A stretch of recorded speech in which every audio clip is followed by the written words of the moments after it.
All right, we've got a whole bunch of interesting words to explore today. A real word, treasure chest. Let's dive in one by one. First up, we have lofty. Lofty is usually an adjective, which means it describes a noun, right? Think of it like this. If something is lofty, it's way up high, like a really tall mountain or a skyscraper. But it can also mean something a bit more abstract. It can describe ideas or goals that are really ambitious and impressive, maybe even a little bit unrealistic. For example, she had lofty goals of becoming a world-renowned scientist. See, her goals are way up there, big and impressive. Next, we've got deficit. Deficit is a noun. Imagine you want to buy a super cool video game that costs $50, but you only have $30. You have a deficit of $20. A deficit is when you have less than you need, especially money. We often hear about governments having a budget deficit, meaning they're spending more money than they're taking in. So the company was running at a deficit this quarter due to unexpected costs. They didn't have enough money to cover their expenses. Moving on to solemn. Solemn is an adjective. Think about a time when things are serious and maybe a bit sad, like a funeral or when you're talking about something really important and weighty. That feeling is solemn. It's serious, dignified, and sometimes a little gloomy. For example, the room was silent and solemn after the principal announced the sad news. Everyone was serious and quiet, feeling the weight of the moment. Our next word is relegate. Relegate is a verb, so it's an action word.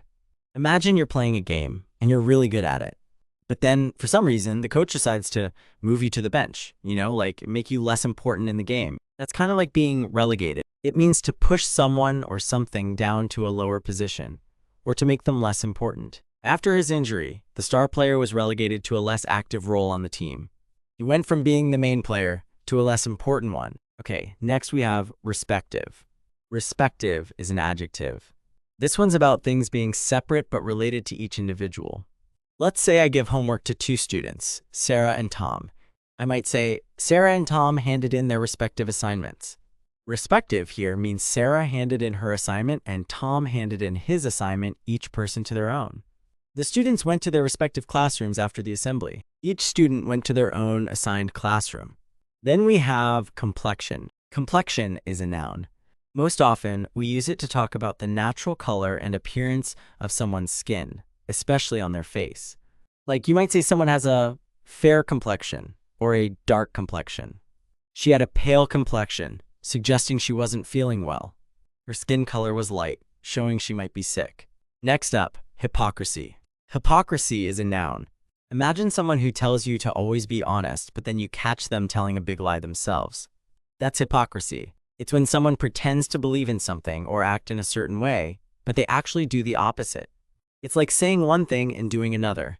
His speech about honesty was full of hypocrisy because everyone knew he was secretly dishonest. He said one thing about honesty, but his actions showed he wasn't honest himself.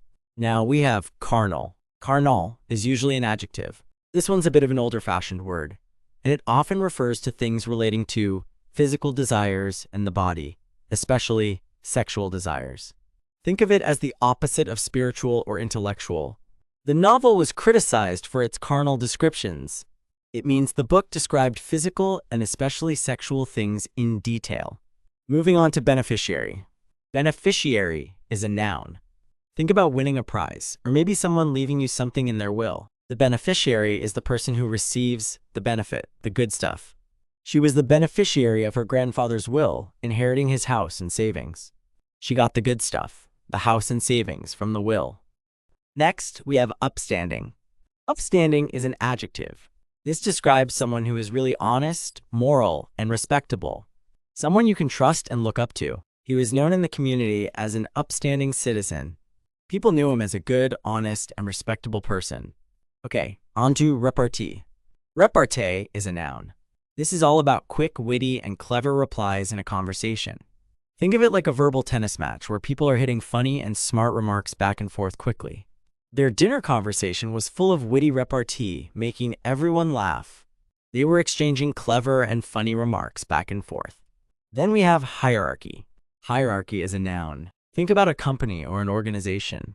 There's usually a boss at the top, then managers below them, then regular employees, right? That's a hierarchy. a system where people or things are ranked in order of importance or power.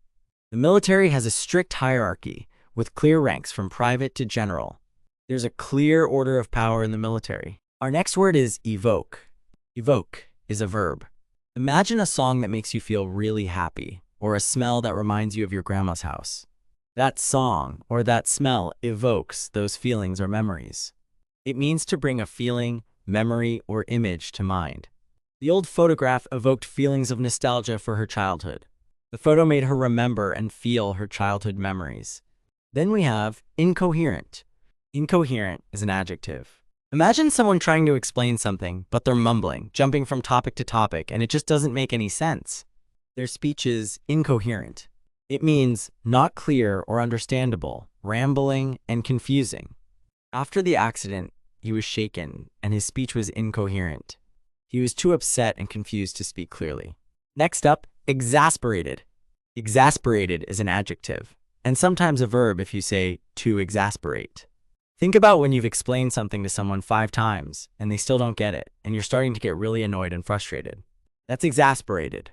It means feeling intensely frustrated and irritated.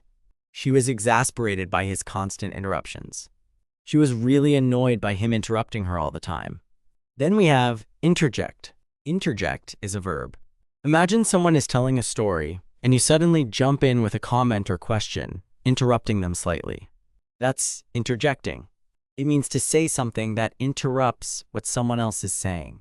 He interjected with a question before she could finish her sentence. He jumped in and asked a question in the middle of her talking. Moving on to glower. Glower is a verb. Think about giving someone a really angry, mean, and intense stare. That's glowering. It's to look at someone in an angry or bad-tempered way. He glowered at me when I accidentally bumped into him. He gave me an angry, mean look. Next we have solidarity. Solidarity is a noun. Imagine a group of people who are all supporting each other and sticking together because they share the same goals or beliefs, especially in a difficult situation. That's solidarity. It's unity or agreement of feeling or action, especially among individuals with a common interest. The workers showed solidarity by going on strike together. They stuck together and supported each other by striking. Then we have compliant. Compliant is an adjective. Think about someone who always follows the rules, always does what they're told, and is easy to manage. That person is compliant. It means willing to obey rules or requests, cooperative and agreeable. The children were unusually compliant during the long car ride. They were behaving well and doing what they were asked. Next up, alumnus. Alumnus is a noun. This is a fancy word for a graduate or former student of a school, college, or university. If you graduate from the school, you'll be an alumnus, or alumna if you're female, or alumni if we're talking about a group of graduates. He is a proud alumnus of this university and often comes back for events. He graduated from this university and still feels connected to it. Then we have galvanize. Galvanize is a verb. Imagine a speaker giving a really powerful speech that makes everyone in the audience suddenly feel energized and ready to take action. That speech galvanized them. It means to shock or excite someone into taking action. The urgent news galvanized the community into action to help the disaster victims. The news made people suddenly want to do something to help. Moving on to inclusive. Inclusive is an adjective. Think about a group or a club that welcomes everyone, no matter who they are or where they come from. That group is inclusive. It means including everyone and not leaving anyone out. The school aims to create an inclusive environment where all students feel welcome. They want everyone to feel like they belong. Next, we have ambivalent. Ambivalent is an adjective. Imagine you feel 2 opposite things about something at the same time. Like you're excited about a trip, but also nervous about being away from home. You're ambivalent. It means having mixed feelings or contradictory ideas about something or someone. She felt ambivalent about moving to a new city, excited for the opportunity, but sad to leave her friends. She had both positive and negative feelings about moving. Then we have amenable. Amenable is an adjective. Imagine you suggest going to get ice cream, and your friend says, "Sounds good to me." They are amenable to the idea. It means willing to agree or to accept something. Cooperative. He seemed amenable to our plan, so we went ahead with it.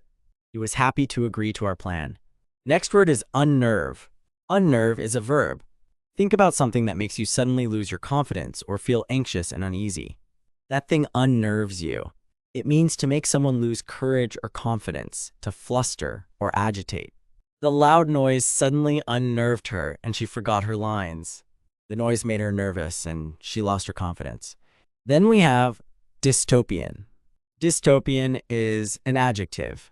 Think about a future world that's really bad and unpleasant. Like in movies where there's no freedom, everyone is controlled, and the environment is ruined. That's a dystopian world. It describes a futuristic, imagined place where things are awful and oppressive. The novel painted a dystopian future where the government controlled every aspect of people's lives. The book described a terrible future society. Moving on to formidable. Formidable is an adjective. Imagine facing a really big, strong opponent in a game, or having a huge, difficult task ahead of you. That opponent or that task is formidable. It means inspiring fear or respect through being impressively large, powerful, intense, or capable. The mountain looked formidable, but they were determined to climb it. The mountain seemed big and scary, but they were still going to try. Next we have loll. Loll is a verb. Think about relaxing in a lazy way, maybe leaning back in a chair or lying in the grass, just chilling out. That's lolling. It means to lie, sit, or stand in a lazy, relaxed way. We lolled in the park on a sunny afternoon, enjoying the peace and quiet. We relaxed lazily in the park. Then we have accolade. Accolade is a noun. Think about receiving an award or praise or special recognition for something you've done really well. That award or praise is an accolade. It means praise or special recognition, especially formal or public praise. She received many accolades for her outstanding performance in the play. She got lots of praise and awards for her good acting. And finally, our last word for today is exodus. Exodus is a noun. Imagine a huge crowd of people leaving a place all at once, especially if it's a mass departure. That's an exodus. Think of a big crowd leaving a stadium after a game, or people leaving a city because of a disaster. There was a mass exodus from the city after the hurricane warnings. Lots of people left the city all at once because of the hurricane. Phew, we made it through all of them. That was a lot of words, but you guys did great. Any questions on any of these? Maybe you can try using some of these words in sentences of your own now. Is there anything else you would like to do? Thanks for watching.